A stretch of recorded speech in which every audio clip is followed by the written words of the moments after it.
How to enable and use VR mode in YouTube. Guys, this is Atticus and welcome back to another tutorial video.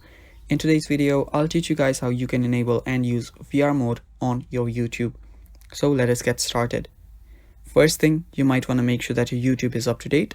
You can do that by going to the App Store and searching for YouTube. After you search for YouTube, if you see an update option available, tap on update and update the app. After you do that, you can open up your YouTube and search for virtual reality videos. Now here you can select any video that you want.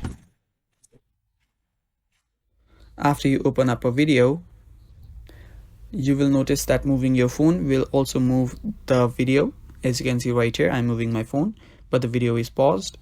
Now you can watch this video on your VR too. Connect your VR and you will get an option on the bottom right here, right around here, like a VR logo. After you tap on it, you will enter the VR mode and you will be able to watch this video in your VR. And that is basically how you do it, guys. That is all for this video. Stay tuned.